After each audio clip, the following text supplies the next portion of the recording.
Hello and welcome to my channel. Thanks a million to everyone who liked, subscribed and commented on my videos. I really appreciate it. Hope you enjoyed the next 3 stories coming up.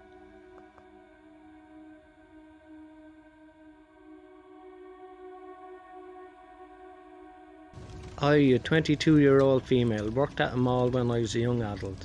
Oftentimes it would be dark by the time I got to the bus stop, and there were lots of druggies and creeps around. They didn't bother me most of the time and mostly stayed away.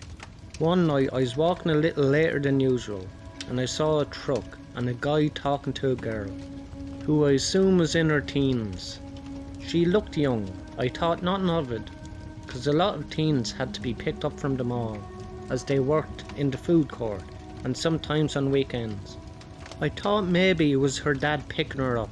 I honestly did. As I got closer I could see that she was upset. But I just thought they had a fight. The guy looked up a little angrily at me as I sat down. I heard him saying to the girl, "Hey honey, you should come home with me now. Mom is worried." She backed up slowly and that's when I looked up and she was looking at me with a terrified face. This man was clearly drinking and he smelled of liquor, but not stumbling around. Now I know something was wrong.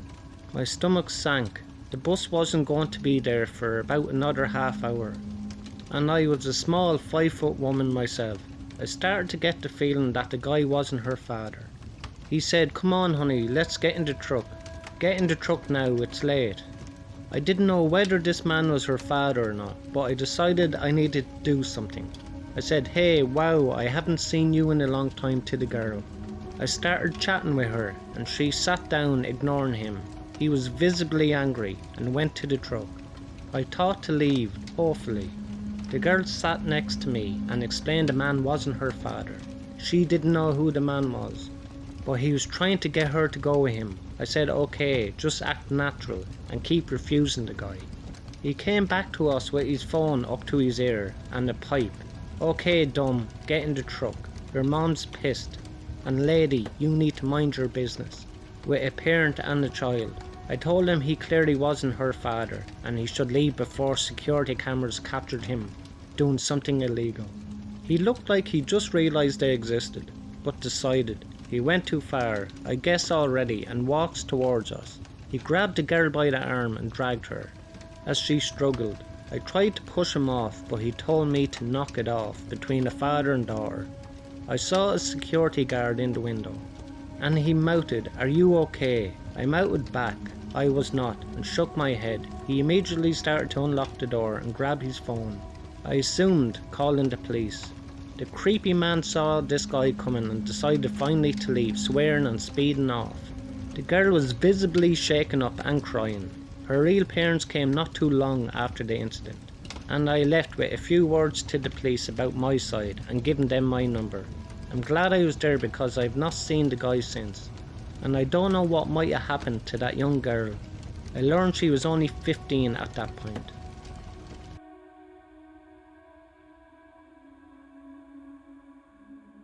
There was a girl at school named Amy who didn't have many friends. She was very quiet and honestly I thought she was a bit strange. But I also felt like it would be nice to befriend her. We got to talk and she was actually turned out to be really nice, and we became best friends rather quickly. It got to the point where I spent every weekend at her house and then we would walk to school together.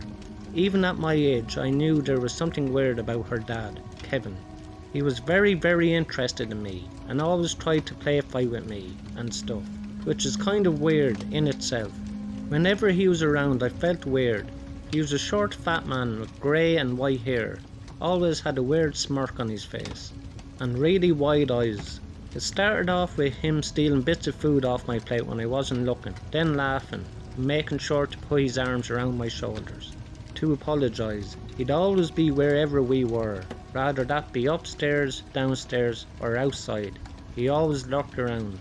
There was a day that Amy's nan was visiting, which is Amy's mother's mom, and Kevin kissed her nan on the mouth, which was freaking weird.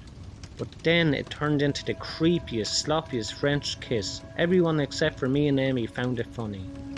She put a smile on her face when her family looked over, but I was horrified. Maybe I shouldn't have gone back, but I felt like I had to for Amy.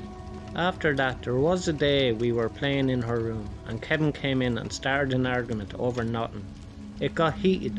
He grabbed rubbish bags saying he was going to throw all of her toys away. Of course, an 11-year-old girl is going to get mad if they think their dolls are being thrown away. So she was hysterical. We followed him downstairs where he told her if she spoke to him like that again, she would regret it. It was then he started to remove his belt. What the hell? She pushed me towards the front door, which is just in front of the stairs, so we could run out of it. But she was sort of half laughing as she was trying to convince me it wasn't serious, but I could tell it was. I got out of the door, but when I turned around and waited, Kevin slammed it shut, but not the porch door. Then all I heard was Amy screaming at the top of her lungs. I was so scared, but I didn't want to leave her alone. So I just stood there. Eventually I found the courage to go back in. And I went upstairs to Amy, who was brushing her doll's hair. She smiled at me, but she had a tear-stained face. I then felt as if I had to protect her, so I continued going there and didn't tell my mom. One night I woke up thirsty and we were close enough for me to just go get a drink myself. So I went downstairs and Kevin was laying there on the floor, in the dark, with nothing but tighty-whities on. And he just stared at me. It was the creepiest thing. Just the street lamp from outside shining through a gap in the blinds, lit up the room, enough for me to see. I didn't get myself a drink, I just ran back upstairs. I wouldn't go there after that until I knew for sure he wouldn't be there. And I didn't sleep over anymore. I'm not sure if I ever told my mum about him, but I think she'll go and kill him. I was talking to Amy recently and she opened up to me because she sent me her mental health assessment sheet. When she was 10, she woke up to Kevin assaulting her 15-year-old sister who was screaming for Amy, but also stated that he would beat Amy on a regular basis. Most recent was 2 years ago.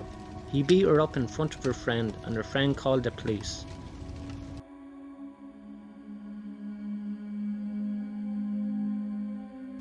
I moved to my dad's when I was 10, and I didn't know anyone in the area, except for the family my dad was friends with, a single mom with 3 kids.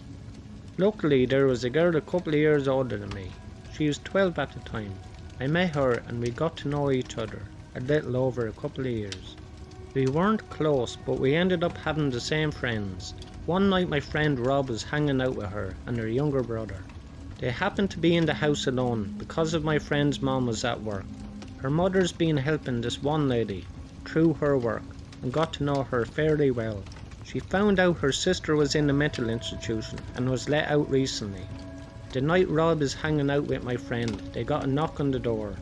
My friend thought it was just her mom since she knocks a certain way when coming in, and he answered it without thinking. Rob wasn't supposed to be there and he took off through the window to his house down the road.